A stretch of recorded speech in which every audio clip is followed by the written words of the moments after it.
जय हिंद साथियों, आप सभी लोगों का आपके अपने YouTube channel unique class with Sonu channel में तहे दिल से स्वागत है।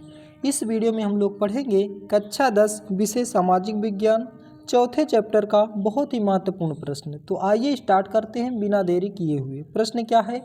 अंग्रेजों ने भारत के कपड़ा उद्योग को कैसे नष्ट किया? उसके द्वारा अपनाए गए तरीकों में से किन्हीं दो पर प्रकाश डालिए और इसका बुनकरों पर क्या प्रभाव पड़ा। तो विस्तृत उत्तरीय प्रश्न है, 6 नंबर में पूछा जाता है, तो आपको विस्तार से लिखना पड़ेगा।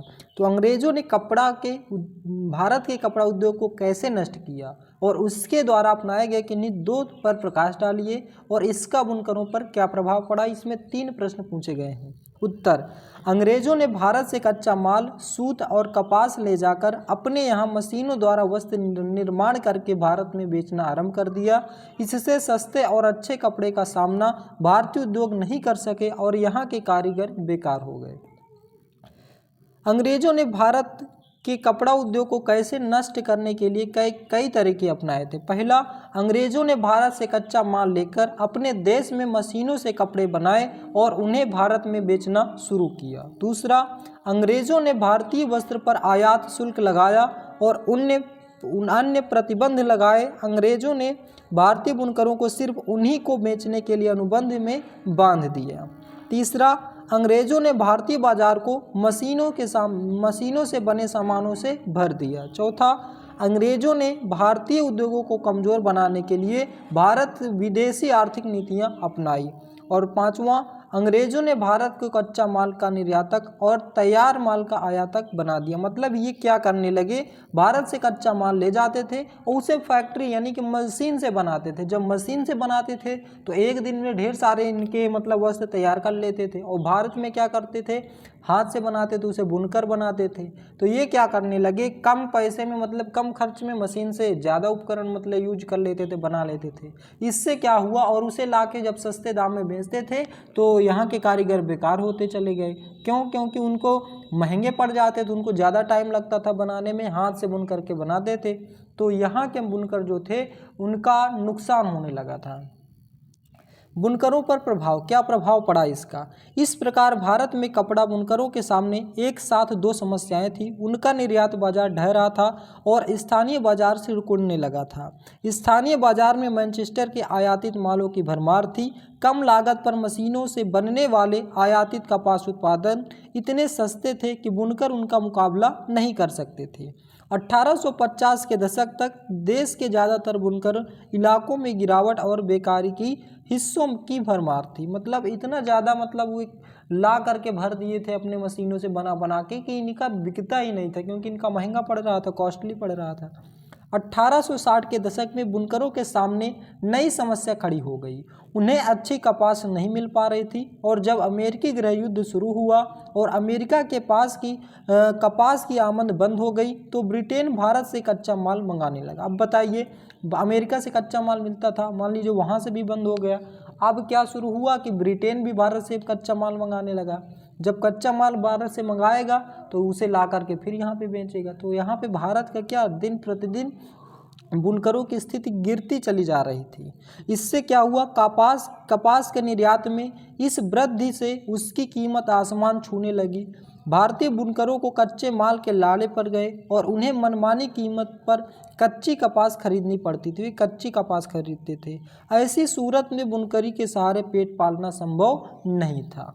भारतीय बुनकरों और कारीगरों के समूह को 19वीं सदी, यहाँ पे साड़ी लिखा, ये गलत है, सदी में एक और समस्या उत्पन्न हो गई। अब भारतीय कारखाने में भी उत्पादन होने लगा। अब विदेशी कंपनियां क्या किए, बाहर के लोग, तो यहाँ भारतीय कारखानों में भी मशीन लगा दिए। अब यहीं उत्पादन होगा, यहीं से कच्चा माल, और ज़्यादा दिक्कत हो गई भारतीय बुनकरों को। तो भारतीय बाजार मशीनों से निर्मित माल से भर गया था, जिससे बुनकर कारीगर बेकार हो गए थे। तो इस प्रकार से इस क्वेश्चन को आपको समझ लेना है, बस बहुत ही आसान सा क्वेश्चन है और बड़ा सा आपको विस्तार से पूरा लिखना है तो आप आसानी से लिख पाएंगे। आइए एक बार फिर से रिवीजन कर लेते हैं ताकि ये क्वेश्चन का आंसर आपको इसी वीडियो में याद हो जाए। अंग्रेजों ने भारत के कपड़ा उद्योग को कैसे नष्ट किया था, उसके द्वारा अपनाए गए तरीकों में से किन्हीं दो पर प्रकाश डालिए और इसका बुनकरों पर क्या प्रभाव पड़ा। उत्तर, अंग्रेजों ने भारत से कच्चा माल सूत और कपास ले जाकर यहाँ अपने मशीनों द्वारा वस्त्र निर्माण करके भारत में बेचना आरंभ कर दिया। इससे सस्ते और अच्छे कपड़े का सामना भारतीय उद्योग नहीं कर सके और यहाँ के कारीगर बेकार हो गए। अंग्रेजों ने भारत की कपड़ा उद्योग को नष्ट करने के लिए कई तरीके अपनाए थे, जिससे कि अंग्रेजों ने भारत से कच्चा माल लेकर अपने देश में मशीनों से कपड़े बनाए और उन्हें भारत में बेचना शुरू किया। अंग्रेजों ने भारतीय वस्त्रों पर आयात शुल्क लगाया और अन्य प्रतिबंध लगाए। अंग्रेजों ने भारतीय बुनकरों को सिर्फ उन्हीं को बेचने के लिए अनुबंध में बांध दिया और अंग्रेजों ने भारतीय बाजार को मशीनों से बने सामानों से भर दिया। अंग्रेजों ने भारतीय उद्योग को कमज़ोर बनाने के लिए भारत विरोधी आर्थिक नीतियां अपनाई और अंग्रेजों ने भारत को कच्चे माल का निर्यातक और तैयार माल का आयातक बना दिया। बुनकरों पर प्रभाव। इस प्रकार भारत में कपड़ा बुनकरों के सामने एक साथ दो समस्याएं थीं। उनका निर्यात बाजार ढह रहा था और स्थानीय बाजार सिकुड़ने लगा था। स्थानीय बाजार में मैनचेस्टर के आयातित मालों की भरमार थी। कम लागत पर मशीनों से बनने वाले आयातित कपास उत्पादन इतने सस्ते थे कि बुनकर उनका मुकाबला नहीं कर सकते थे। 1850 के दशक तक देश के ज़्यादातर बुनकर इलाकों में गिरावट और बेकारी के हिस्सों की भरमार थी। 1860 के दशक में बुनकरों के सामने नई समस्या खड़ी हो गई। उन्हें अच्छी कपास नहीं मिल पा रही थी। जब अमेरिकी गृह युद्ध शुरू हुआ और अमेरिका के से कपास की आमद बंद हो गई तो ब्रिटेन भारत से कच्चा माल मंगाने लगा। भारत से कच्चा कपास निर्यात में इस वृद्धि से उसकी कीमत आसमान छूने लगी और भारतीय बुनकरों को कच्चा माल के लाले पड़ गए। उन्हें मनमानी कीमत पर कच्ची कपास खरीदनी पड़ती थी। ऐसी सूरत में बुनकरी पेट के सहारे पेट पालना संभव नहीं था। मतलब बुनकर के सहारे पेट पालना संभव नहीं था। भारतीय बुनकरों और कारीगरों के सम्मुख 19वीं सदी में एक और समस्या उत्पन्न हो गई। अब भारतीय कारखानों में भी उत्पादन होने लगा था तथा भारतीय बाजार मशीनों से निर्मित माल से भर गया था, जिससे बुनकर कारीगर बेकार हो गए थे। तो दोस्तों ये था हमारा आज का महत्वपूर्ण प्रश्न।